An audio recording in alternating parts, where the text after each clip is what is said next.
So in this video, we are going to northern Italy, the Romagna region, and we are trying Piadina.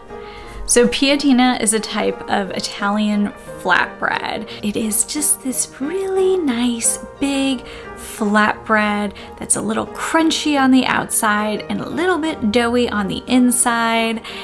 And it's very satisfying to eat on its own or as a sandwich or a pizza or something else. You know, you name it, you could probably do it with Piadina.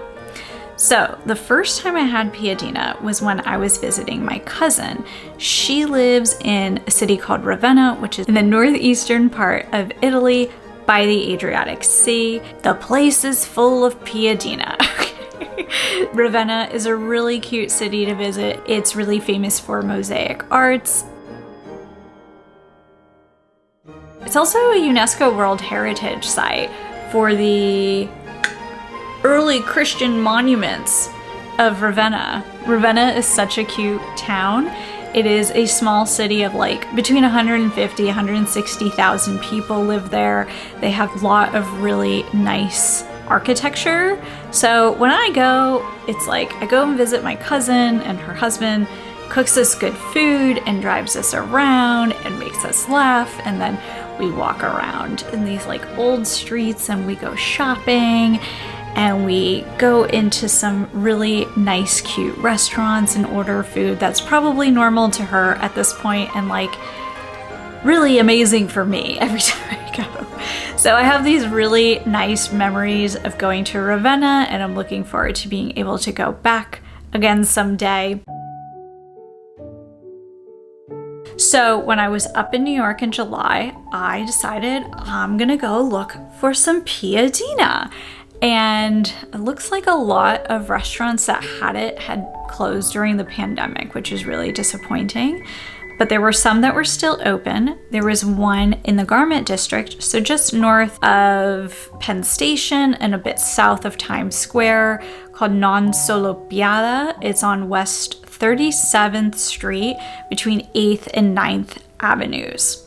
So this place, it's a really tiny place. It looks like it had been strictly takeaway pre-pandemic, and now they have a little bit of a seating area outside on the street. So what they do is they make a lot of Piadina, and they use it for sandwiches, cassone, which looks like a type of calzone, and pizzas. They also have salad and pasta that you can order.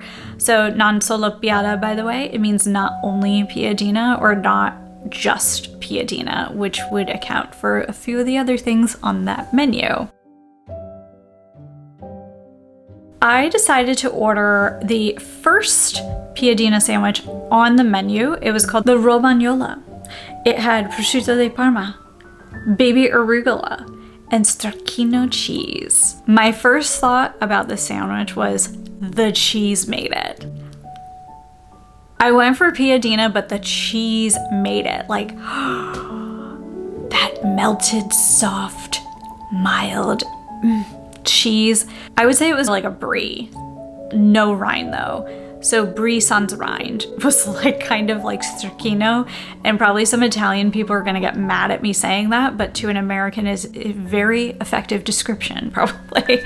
That made the experience. The prosciutto di Parma was good. The arugula, you know, is arugula.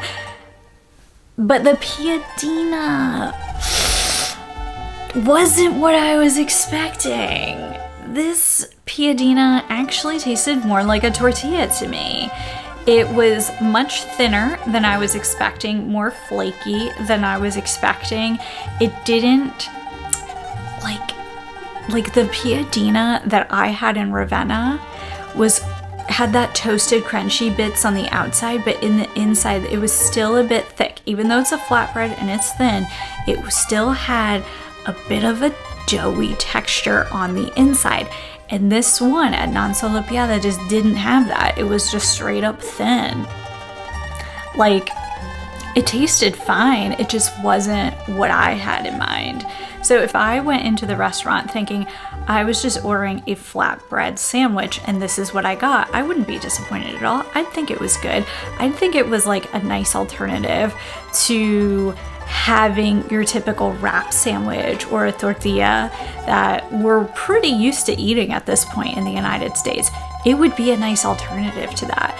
It just, having had the Piadina in Ravenna and being specifically on the hunt for that specific texture and mouthfeel and experience, I just didn't get it at this particular restaurant. So the sandwich was good, it just wasn't the experience I was looking for. And looking over the menu at the other things that were there are other sandwiches I definitely would want to try because they look really, really good. So if I'm ever back in the area and I want a quick lunch, this would be a great place to go. No question about it.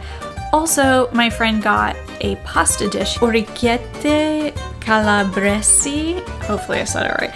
Anyway, that tasted really good. It was nicely cooked pasta. The pasta tasted fresh. It was definitely al dente. The sauce was really nice.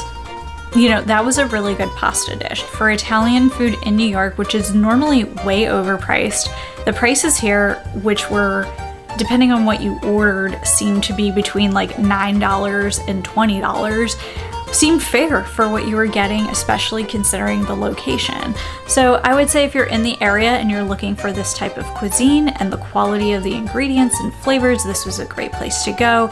It's just, I wouldn't say that the type of Piadina I was used to eating.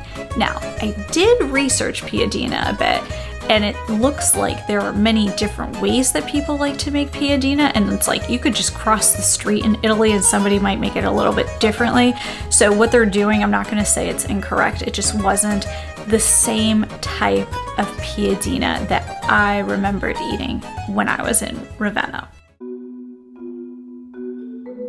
So after this, I was like, am I just gonna let this be my whole Piadina experience in New York? So I thought, I'm gonna go to Italy and see if they have something, because I looked it up and it looked like they had Piadina. So I went to the downtown location first, the one by One World Trade Center. They did not have any freshly made Piadina when I was there. It looked like there was an area where maybe once upon a time they did it, but they weren't doing it when I was there. So I had to order something else to eat, and I got a different sandwich, an Emiliano sandwich. That thing was so filling, it didn't even look that big, but I just think they must have drizzled olive oil all over that bread or something, because I was like full. And then I walked around and I asked questions, and they do have Piadina in Italy, it's just pre-packaged. Like, that is not what I was looking for. Like, I wanted to go to a restaurant and have somebody freshly make me a Piadina, and they did not have it at Italy. Like, I thought, of all places, Italy would have this, and they just did not. So I was kind of grumpy when I left, because I was disappointed. I felt like I did not get what I was looking for. Like, in retrospect though, I'm just like, Italy is like the target of Italian food in America. You know, it's like, it's good, you know, and it's a nice shopping experience. It's a nice eating experience, but like, come on, it's not actually Italy. So it's, yeah. Anyway, like, why I expected more, I don't know, but like the next day I was like, you know what, fine. And I went back to Italy. That time though, I went to the Flatiron location. I got myself some dinner. And then I picked up the Piadina, the prepackaged Piadina. I also picked up this soap I really like by Nesti Dante. It's a cypress scented soap. It's so nice. And I leave it in my luggage and it makes my luggage smell like the woods. Anyway, I brought this packaged Piadina back to my cousin's place because that's who I was staying with.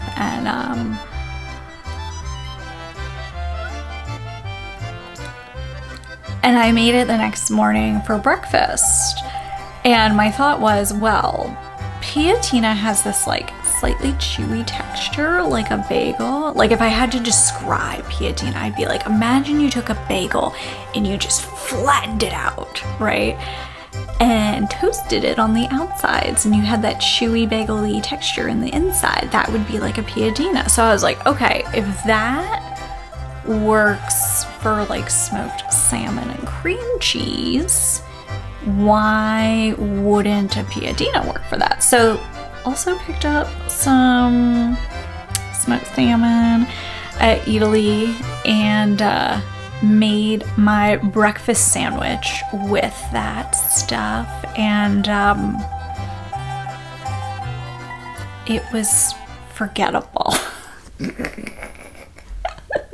Like, there was nothing wrong with this piadina that had been sitting in plastic for a few months, but there was nothing great about it either.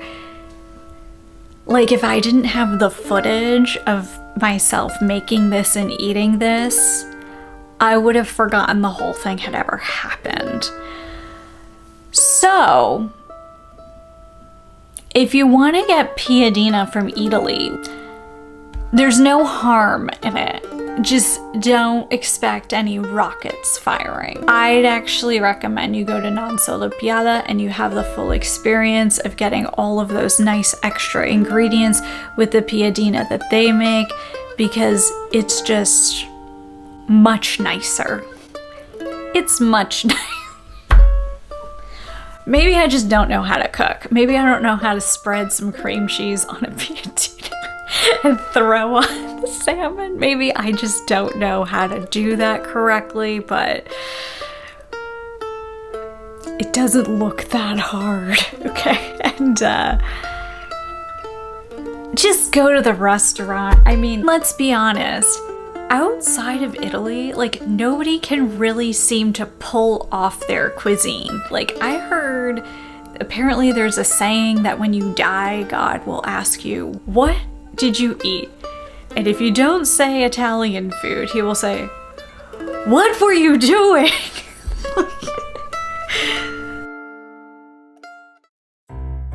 When I was like 21 years old, I went to Berkeley, California, and my friend's parents took me to this Italian restaurant owned and run by an Italian man, and they knew this man for a long time, and they like to say hi to him when they go there, and it took him a while to come out of the kitchen to say hi, and he's like coming out and he's like all sweaty, and he's like, I'm so sorry, it took me a long time, but the people, they just need the food, like, and it has to be good, and like, it meant so much to him to like make this food really, really good. And he was the one who said it, and I was like, that sounds like something I would expect an Italian person to say. Especially one who cooks a lot. You just have to go there. You just, like, if you really want to respect their food, you just need to eat it there. You can try to recreate it wherever you are and just accept the fact you're gonna miss the mark. Even if it's just a smidge, you're gonna miss it because you need to be there for it. They failed to conquer the world, so this is what we have to work with. Anyway, if you liked this video, you can hit like and subscribe. Thanks so much for watching. Bye-bye.